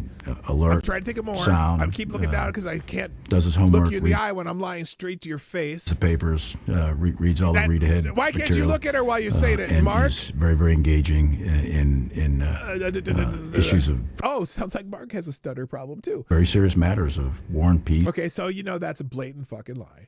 That's a lie. Someone's blaming Biden for Party City closing. I don't blame Biden for Party City closing. I blame the internet. A lot of these places, you could buy your stuff more efficiently and more variety of what you want because it's easier to get over the internet now. And people have to work on their business models. 50 Denny's is closing. Sears just closed one of its final stores. Walgreens closing hundreds of stores. So this is just a list of stores. Sam Goody closing the final 2 locations. Okay, really? What does Sam Goody sell? Sam Goody sells, it's strictly a music store. We've changed how we get our music. We don't get it from the radio and go buy a 45 anymore, okay? And if you're selling music paraphernalia, well, you know, it's just like, business models are changing, and so you can't blame Biden for everything. Oops, I don't want to play the music on this. Here we go. Let's keep playing this. Foot Locker likely closing hundreds of stores. That might be surprising. I still go buy shoes in person. I can't buy shoes over the internet. Family Dollar closing 350 more locations because nothing's $1 anymore. You used to go to the dollar store and you could buy shit for $1. Now you can't even buy shit for $1. It's like $1.44 or $1.99 or blah, blah, blah, blah, blah. So I'm surprised. But you know what's funny? Dollar General, I think that's the one that has kind of the Walmart strategy. They open in rural areas. Those are fucking everywhere. Every time I go to my friend's cabin, there's new Dollar General right down the road from her. In fact, it's somewhat hurting the local gas station where we used to go buy everything, except the gas station still sells liquor. So they still get a lot of business in there. But who else is dying here? They're putting a list here. I'm going to make GameStop, because again, people download their games now. CVS Pharmacy, that's surprising too. Pharmacies you gotta kind of have still, and for probably every CVS they closed, they probably open one too. So I don't know about that. Rite Aid, again, pharmacy. And likely doesn't mean much. JCPenney's just an outdated brand. And same with Sears. Is it Sears? It's unfortunate because I always bought tools at Sears. I'm going to make that a separate link today if you want to see that video itself. Real quick, thank you, Avocados Diablo. You put another small bullet in the tip jar. Who says, how much slush would one get for $17 million? At least if they said $17 million in heroin or cocaine or gold, I could picture it. But using slush is like telling me an asteroid is 35 lemurs wide. Well, there you go. How much slush can you get for $17 million? Well, I would guess that the average payout on one of those little claims that the Congress critters do, I'm going to guess maybe between $30,000 and $50,000 a claim. So do the division. You'll figure it out. All right. God, I'm not even close to the main topic. Fetterman's trending. Oh, here's why John Fetterman's trending. Fetterman trends every time he says something that people aren't expecting from a Democrat. And what he said that got people, probably get some lefties riled up, is this. Right here. I'll just play it here. Do you think he has the potential to be a successful and a good president? I hope, because I'm not rooting against him. If you're rooting against the president, you are rooting against the nation. God damn! And I'm not ever going to be where I want a president to fail. So, country first. I know it's become maybe like a cliche, but it happens to be true. Do you think he has the potential to be a success? Probably has Joe Walsh peeing in his pants right now. That someone would say, you know what? Don't root against the country. Don't root against the president. You hope that he does good things no matter. I said that about Joe Biden. I'm like, look, I'm not going to root against Joe Biden, because if you root against Joe Biden, you're rooting against yourself, because you live in the fucking country that your president is in. Now, Joe Biden turned out to be whatever he is. But, I'm not going to root against the president just because they're not the one I voted for. It had Kamala Harris won the fucking presidency, I would be like, okay, please don't let her fuck shit up too much, or please let her do something that's good that I can say, okay, it was okay. We didn't die. Like, as bad as I didn't think Obama was the greatest president. He was mostly lofty, talkity, but he didn't fuck things up so much that I was like, okay, I'm dead now. Okay, because then if I was dead now, I wouldn't be able to say it anyway. But you know what I mean? I'm not going to root against our country just because I don't like who won the presidency. And good for John fucking Fetterman. Panama's trending. I don't know what Trump said about Panama, but he's pissed them off. Apparently he's mad. He said something about being upset that Jimmy Carter gave up the Panama Canal. So this is a surrender of the Panama Canal was a betrayal of American power. Apparently the president of Panama is like, you can fuck off with that. It's our canal, blah, blah, blah. So here's what Trump said. The world. And you take a look at the Panama Canal. It was such an incredible engineering marvel. We sold it under Jimmy Carter. We sold it to Panama for $1. The following day, they quadrupled the amount of money that ships had to pay to get across. Mm-hmm. They didn't lose one ship. And now they've made it much bigger, and now they've widened it. They've doubled it, right? They've more than doubled it. And it's one of the most profitable things. Any time it's just incredible, right? We gave it away for $1. China now controls it. They actually control the Panama Canal. They run it, they control it. And we shouldn't let that happen. And we can't let China be in Cuba. And they'll get out. If I'm president, they'll get out. Because I had a very good relationship with President Xi, but he respected this country, he respected me, and he'll get out. And we can't let them run the Panama Canal. We built the Panama Canal. Should have never been given to Panama. We should have had it, but we gave it for $1. Think of it. All right, so you get the point, because he's kind of repetitive here. Well, the amount of Twitter people who unironically believe that Trump is going to take back the Panama Canal, annex Canada, and seize Greenland from the Danes, all simply by demanding it or invading other sovereign nations is not all surprising. No, nobody thinks he's going to do that. See, these people take it to the nth degree. But apparently the president of Panama quipped back and saying that, oh my God, I just hope Jimmy Carter lives long enough to see Trump take back the Panama Canal. Okay, there are some people who think that.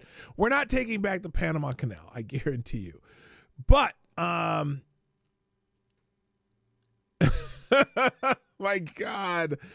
Panama, we invaded Panama in the 80s in Operation Just Cause. When we do it again, we should call it Operation Just Cause. No, please don't do that. Don't say that. Apparently a Chinese company has de facto monopoly over the deporting industry around the world, the Panama Canal. The first significant test for Cortez China policy came in 2021 when Hutchinson Ports, a subsidiary of the Hong Kong-based corporate group Hutchinson Whampoa Limited, successfully applied for a 25-year renewal of the concessions it had over ports of Balboa and Cristobal. These ports are strategically located in the Pacific and Caribbean sides of the Panama Canal, which gives PPC a de facto monopoly over the porting industry around the canal. Throughout these negotiations, Panama obliged most of PPC's terms and conditions. Paradoxically, the Panamanian government did not raise a single concern over indirect control over the PPC or the by the PRC. These negotiations also coincided with the deteriorating situation in Hong Kong and the national security law, which effectively curtailed the status quo enshrined in the Sino-British Joint Declaration. So that's what Trump was talking about, with that China basically has control over the Panama Canal. I wanted to find the president of Panama's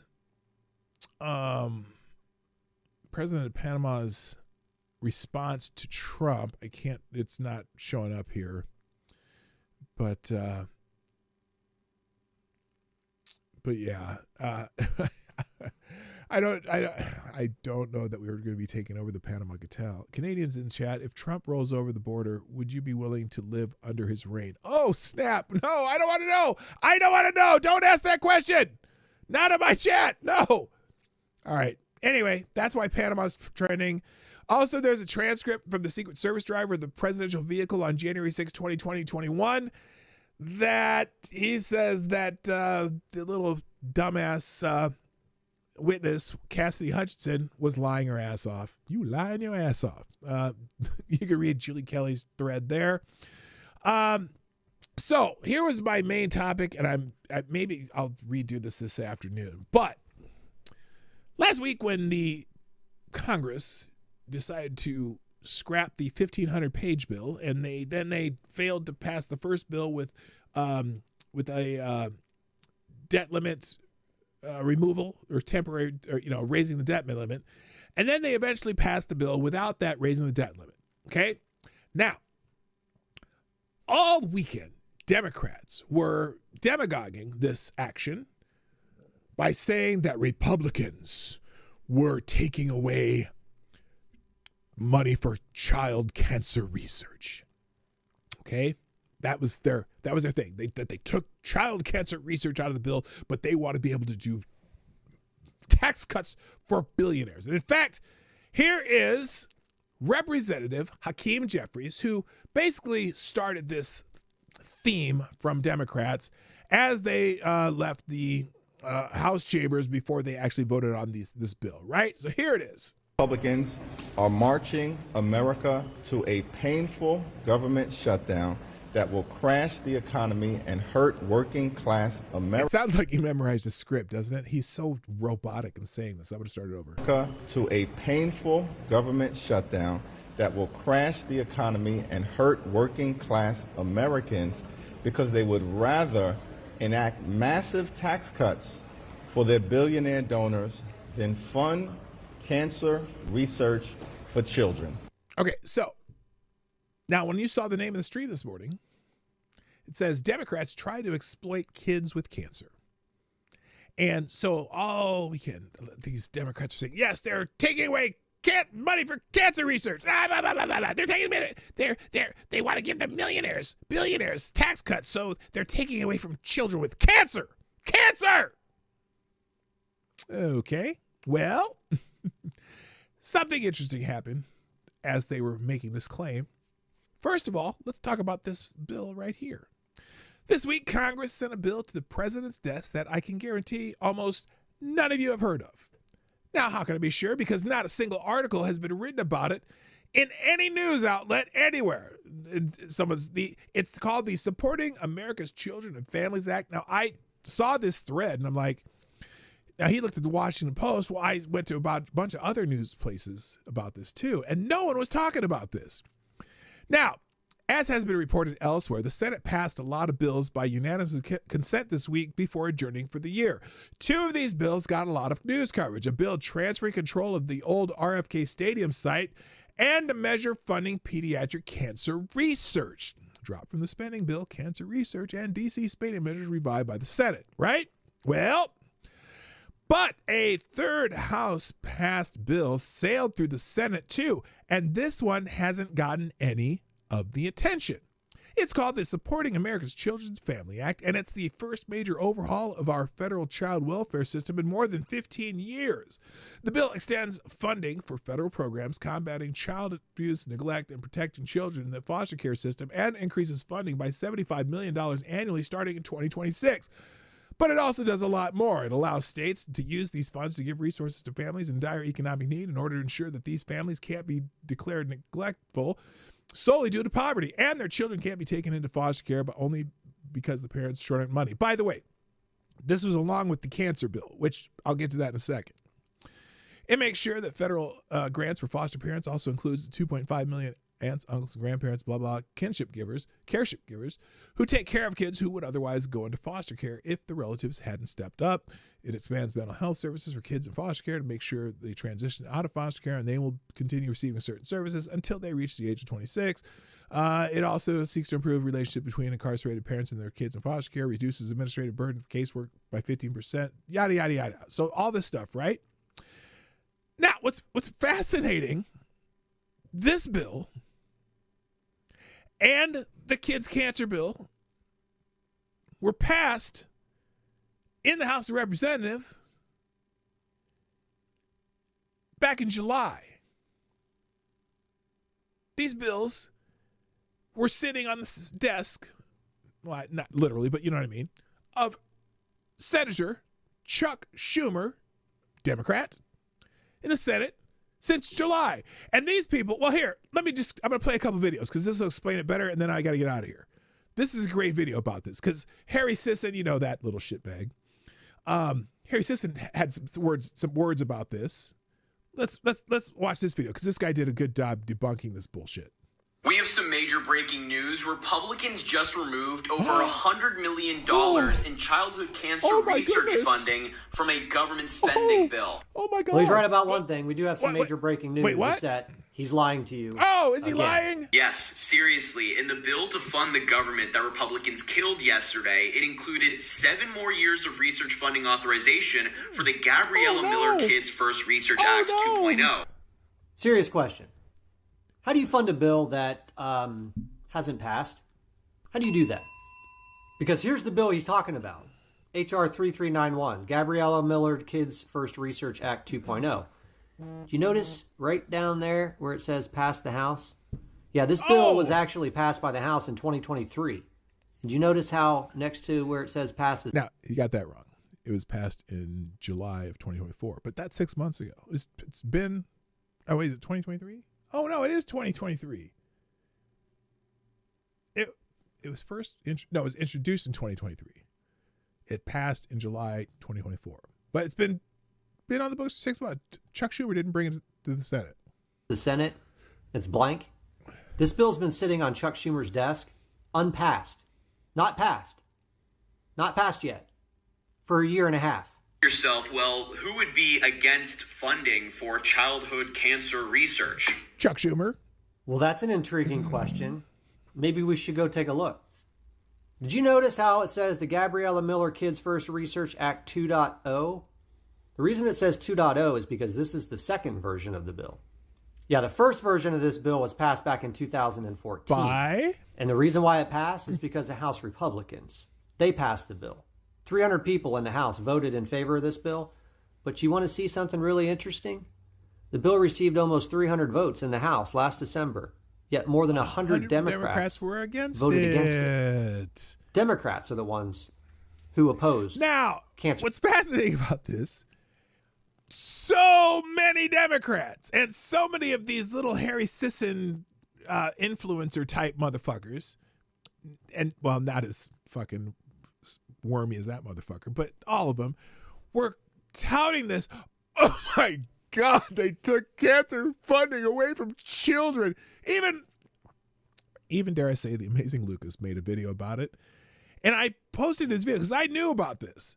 And I posted a video. I'm like, y'all realize that this was passed by the Republicans in July. It's been sitting on Chuck Schumer's desk. And then, oh wait, there's more though. Because they do eventually pass it after everyone was talking about it, and all of a sudden everyone's telling them, hey fuckers, this was on Chuck Schumer's desk. Well, what did they do? They end up in the middle of the night passing it by unanimous consent after they passed the other funding bill. So they tried to pretend to hide, but people noticed. To research funding. And the fact that this bill, the single standalone bill, is still sitting on Chuck Schumer's desk today, not passed. It's Democrats that are blocking cancer. So that was before they ended up passing it. Now, and in fact, here's another one. Here it is. Here's another person talking about it. This is another minute. Let's see if they do this. Let's see what she says. Don't ever tell me that Republicans or Trump or any Republican gives a rat's ass about children or the American people. They just cut a deal to cut funding to children's research for cancer. For children's? That's disgusting. Research. No, what's actually disgusting is that people like you would actually use a topic such as child cancer research to gaslight people into being upset, thinking that the Republicans did something wrong.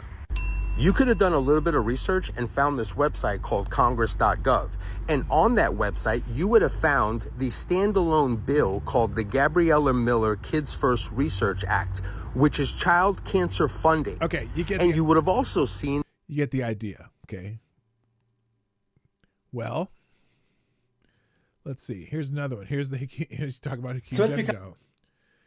This is another 2 minutes. I'm not going to play the whole thing. So it's become patently obvious that the Democrat House leader, Hakeem Jeffries, is not nearly as good at lying to the American people as Nancy Pelosi used to be. Republicans are marching America to a painful government shutdown that will crash the economy and hurt working class Americans. You see, Representative Jeffries, the one thing that Nancy Pelosi didn't tell you when she handed over the leadership role to you is that you don't control the narrative anymore. You see, back in the day, you used to be able to come out in front of a microphone and say things like that, and people believed you. We don't believe you anymore. Because the weirdest thing happened. I looked at the list of people who voted no on the 116-page resolution yesterday that would have funded the government for 3 months. Was it Hakeem Jeffries and on your there? name is right there on that list. You see that, Hakeem Jeffries? Your name is on the no list. Okay, so that's on when they voted on the second bill, which was 116 pages, but it still had the debt limit removal, or they're going to increase the debt limit by $4 trillion, whatever. And so he voted no against that. So basically, if you voted against that, you also voted to shut down the government. But better yet, where's the one where they? Let's see. Again, literally can't blink this up. Democrats are blaming Elon Musk, Trump, and Republicans for killing the funding for kids' cancer research. It was introduced as a standalone bill and passed by the Republican-controlled House. It's been held up since last March and controlled by in the Senate, controlled by Chuck Schumer. Why are Democrats blocking funding for kids' cancer research? So anyway, eventually it did get passed through the Senate to unanimous consent after the fact. And so, as we know, they are all full of shite. All right.